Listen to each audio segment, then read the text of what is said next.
tableau qui est devant vous, c'est un tableau qui nous fait penser à quelque chose de beaucoup plus important que ce qu'on avait prévu aujourd'hui. Merci. Vous avez le premier tableau, c'est celui, ça résume la vie d'une nation, la vie d'un pays et la vie d'un État, s'il faut le dire. Ici, vous avez la vie du monde quoi, d'une manière ou d'une autre. Dans chaque pays du monde, vous retrouvez ce tableau. Il est impossible que vous retrouviez, que vous puissiez retrouver un autre tableau que celui-ci. C'est vraiment, je veux dire, la synthèse. J'aimerais partir de là pour finir ici. Vous savez, dans certains pays, vous trouvez, malheureusement, ce tableau s'est dessiné, mais qu'aucune génération ne se lève pour dire non, comment faire pour déjouer les plans. Parce que Dieu, dans son amour, est tellement bien, tellement correct, qu'il laisse le soin à chaque génération de trouver les clés de la réussite de leur époque.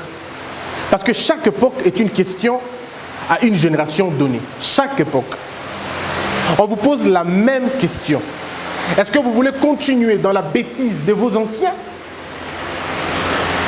Vous comprenez? Et c'est à vous de dire oui, d'accord. Ou bien non, nous ne sommes pas d'accord. Et alors, quand vous arrivez sur Terre, vous avez la première question qu'on vous pose. À qui voulez-vous croire en premier? Vous trouvez Satan et vous trouvez Dieu. Mais c'est à vous de croire en qui vous voulez croire. Et puis je dois vous dire la vérité, croire en quelqu'un, ce n'est vraiment pas comme on l'entend ici. Croire, ce n'est pas dire « je crois en toi », non. Croire, c'est donner de l'importance, accorder de l'énergie, donner toute votre, je dirais toutes vos forces en quelque chose. Soit en les chassant, soit en l'invitant. D'une manière ou d'une autre, vous avez cru. Ce qui fait que nos églises sont remplies de gens qui croient à Satan, en Satan, pensant qu'ils croient en Dieu, en réalité. Parce qu'ils font tout pour ne pas être en contact avec Satan. Pourtant, Satan ne les a jamais invités. Jamais.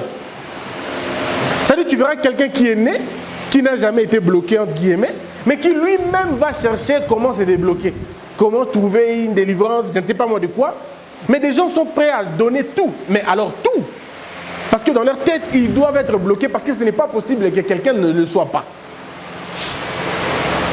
Et ils vont aller trouver des mauvaises réponses à leur vie dans des histoires des églises et dans des histoires de faux messages, malheureusement. Les bonnes églises, il y en a. En tout cas, les mauvaises, il y en a encore beaucoup plus. Alors, c'est à vous de croire. Est-ce que vous croyez à Satan ou vous croyez en Dieu? Encore que Satan et Dieu ne sont que des concepts génériques. Vous comprenez? Ce sont des concepts génériques. Satan dont on parle, Satan, est une force qu'on ne peut pas voir, mais que l'on peut sentir à travers ses actes. Et dans le mot Satan, il y a une hiérarchie vraiment. Il y a encore des esprits à l'intérieur, une catégorisation des esprits comme ça qui forment ce qu'on appelle Satan. Dieu, c'est la même chose. Dieu aussi, il n'y a aucun esprit qui répond au nom de Dieu. Il n'y en a pas. C'est encore un qualificatif qu'on donne à certains esprits. On pourra encore aller plus loin. Ce n'est pas intéressant. Ça ne fait pas l'objet de notre sujet d'aujourd'hui. Donc, comme ça, chaque peuple, chaque homme a intérêt de suivre ce qu'il veut.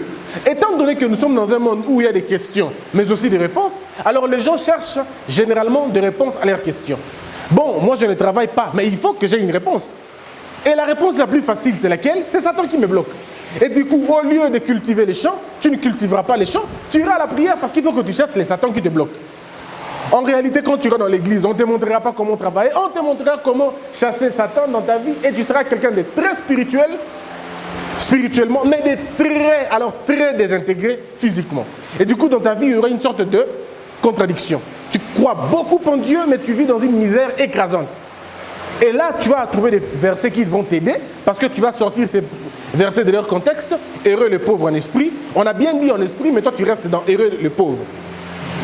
Et parce que tu vas commencer à croire que plus on est pauvre, plus on plaît à Dieu, Plus on est riche, plus on s'écarte de Dieu. Et là, tu trouveras encore une raison. Parce que Jésus aurait dit à un riche, vends tous tes biens et suis-moi. Et le riche a dit, non, non, je ne peux pas te suivre. Vous comprenez le problème à ce niveau? Mais c'est ça, c'est une résultante de la pensée d'un peuple.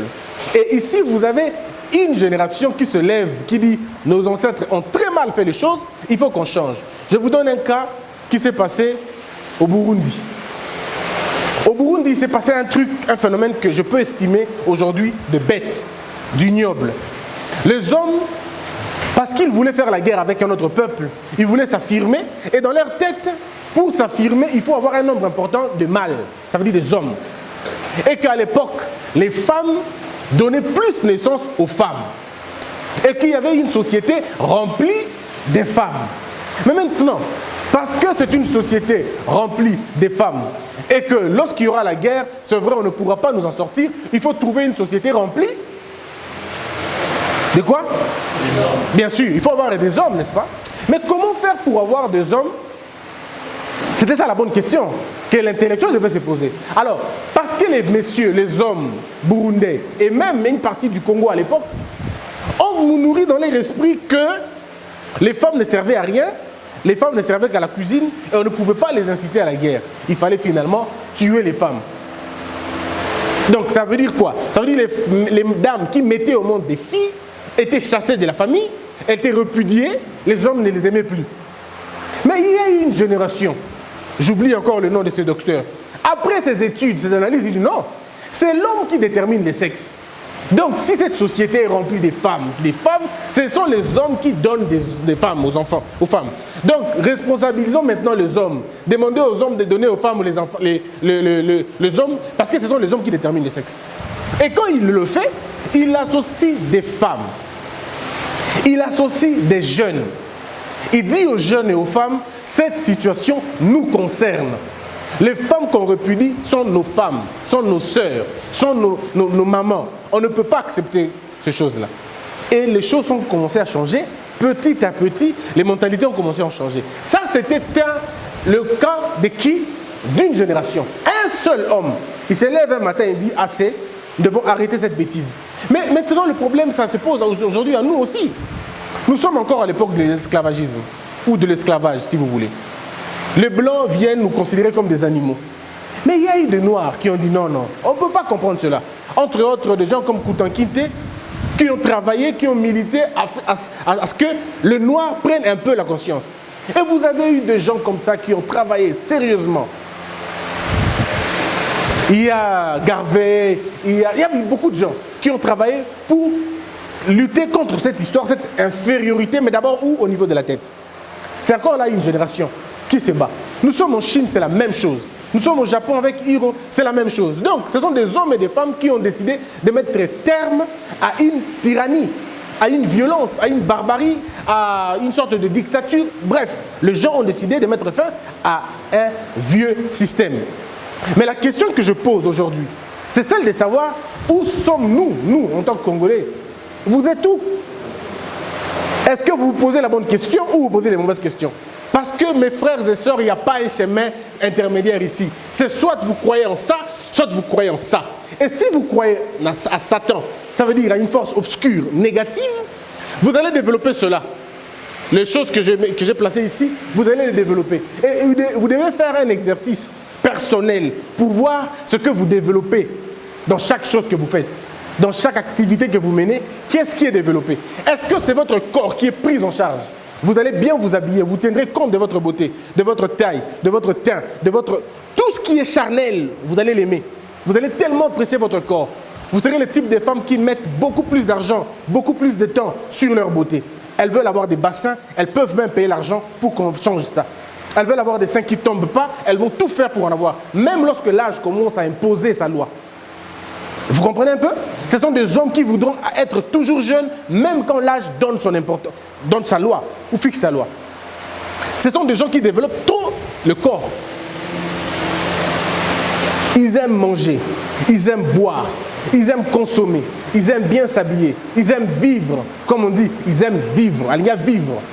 Et ils font tout pour vivre. Et cette catégorie de gens qui aiment le corps, vous le trouvez en maximum en Afrique et surtout au Congo.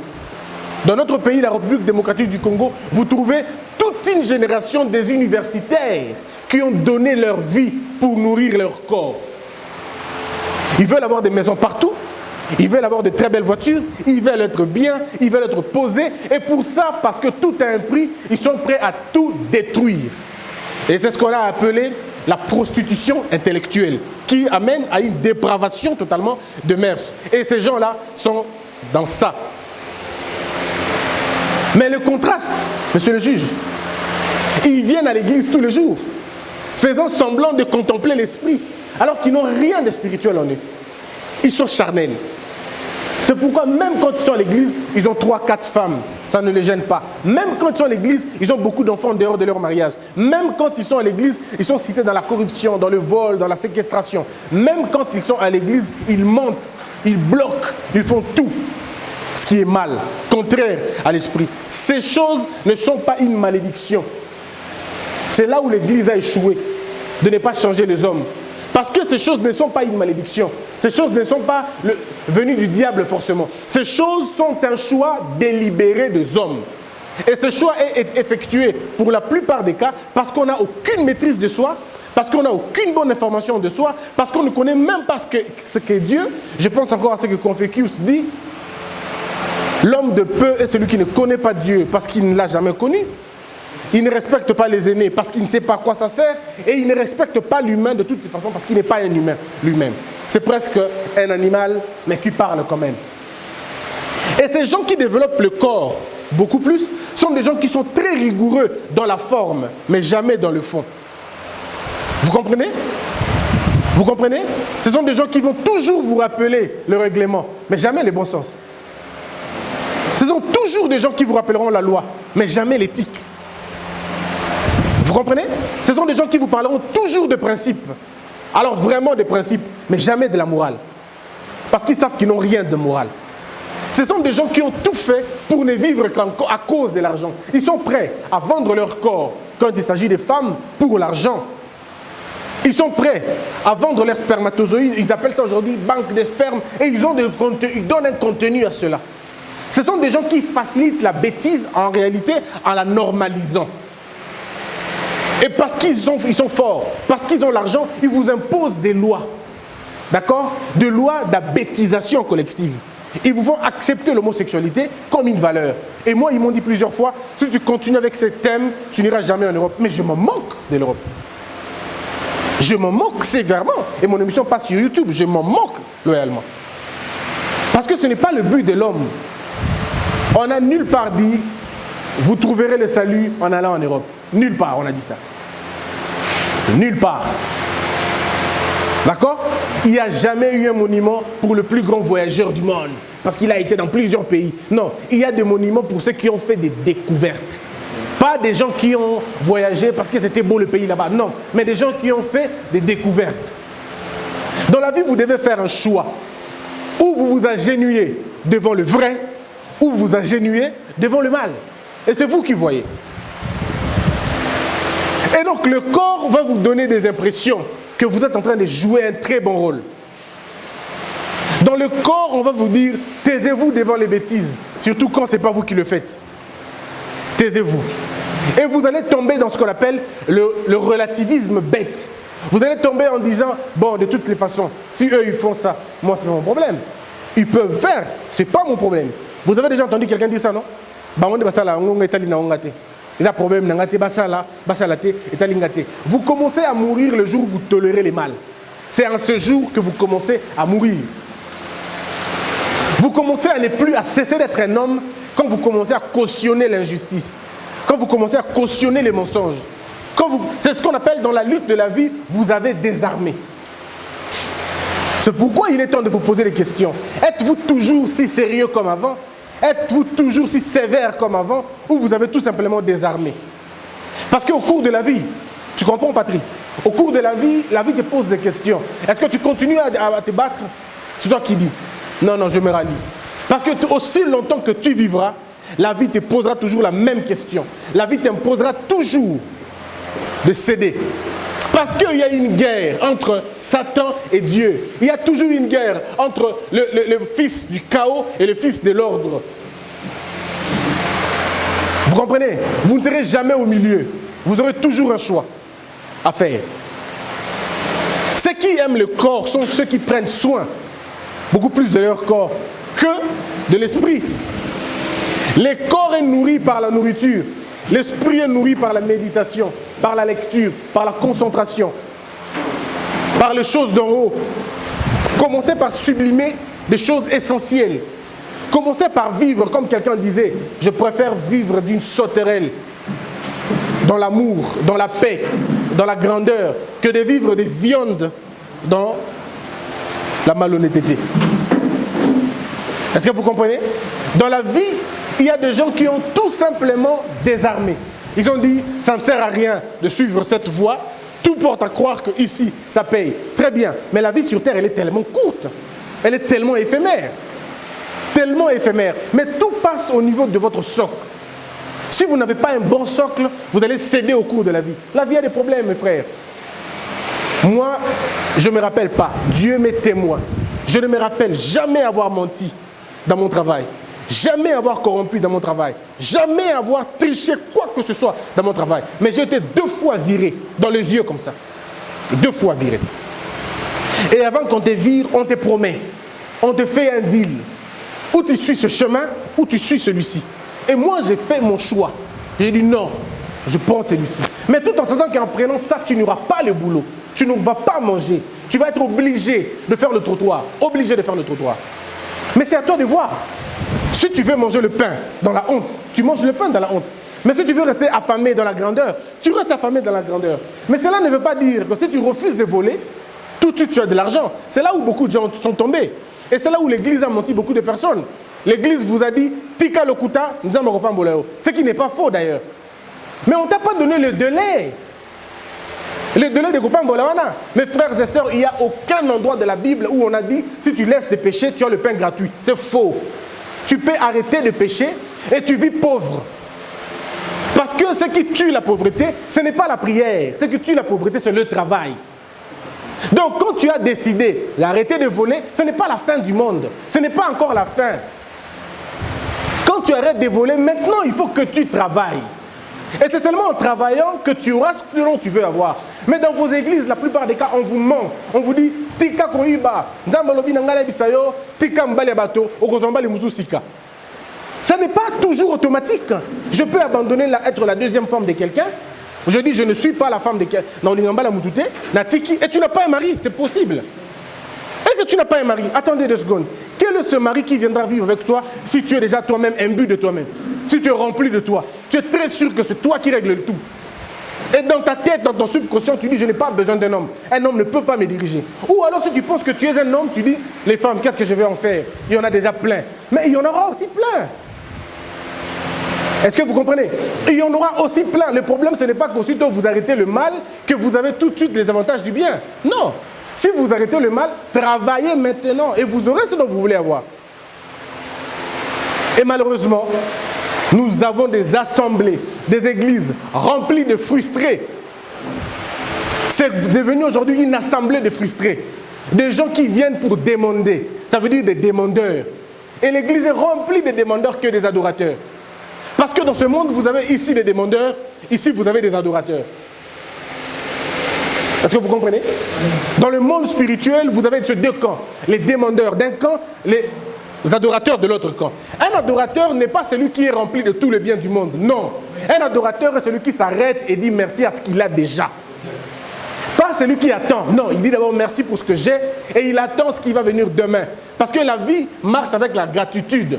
Sans la gratitude, vous n'avez rien. Si vous n'arrivez pas à dire merci à Dieu pour le 1 que vous avez, il ne vous donnera jamais 2. Parce que quand il vous donnera 2, vous croirez qu'il vous reste 3. Et quand il vous donnera 3, vous croirez qu'il vous reste 10. Alors que vous n'avez pas toute la vie pour avoir tout au monde. Et c'est là que ça devient compliqué. Vous avez créé des frustrés, vous avez créé des gens très méchants. Ils vont à l'église, mais ils ont un cœur méchant parce que ces gens ont refusé de trouver la solution à leurs propres problèmes. Et l'église aujourd'hui, vous rencontrez des exhortateurs et non des prédicateurs. L'église est remplie des motivateurs. L'église est remplie des raconteurs et des conteurs. L'église est dépouillée des enseignants. Parce que quand on vous enseigne convenablement, et vous savez qu'au moment du problème, vous ne pouvez pas vaciller. Christ n'était pas venu pour motiver les gens. Christ était venu pour enseigner les gens. Voilà pourquoi, même à l'époque de Moïse et l'époque des autres, il y avait des gens qui avaient une foi imperturbable. Parce que cette foi ne venait pas de la motivation. Cette foi venait d'un enseignement. Vous savez, quand on vous enseigne, vous devenez comme un taliban. Vous êtes prêt à mourir pour ça que vous ne voyez pas. Même quand les choses sont rouges, vous dites ça sera bleu dans peu de temps. Mais monsieur, c'est rouge. Vous dites non. L'enseignement que j'ai reçu fera de ça bleu. Et au bout de temps, c'est bleu. Mais si vous êtes motivé, lorsque vous avez des problèmes qui viennent, qui surgissent, vous commencez à gérer un peu. Total, non, ouais. Ah, comment qui est de moi, ma bé. Tu reconnais qui mais on dirait. Parce que vous étiez motivé. C'est comme l'histoire d'une plaie. Si vous ne la nettoyez pas en profondeur, ça sera compliqué. Vous jetterez l'antibiotique, mais ça ne sera rien. Parce que le problème de la plaie, il faut aller à l'intérieur de la plaie. Or, les églises aujourd'hui, pour la plupart des cas, pas toutes, hein, pour la plupart des cas, ils s'en foutent royalement de la profondeur. Et ils sont dans le superficiel, dans le cosmétique. Parce qu'il faut faire beaucoup de bouquins. Pardon, beaucoup de bouquins. Il faut beaucoup crier. Il faut beaucoup impacter. Il faut beaucoup dire aux gens, écoutez, Dieu vous aime, ainsi de suite. Et vous avez des promesses, des promesses, des promesses qui ne se réaliseront jamais. Parce que même dans vos églises, c'est le corps qui est finalement apprécié. Nous sommes un pays mort par les corps. Nous ne sommes pas encore un pays spirituel.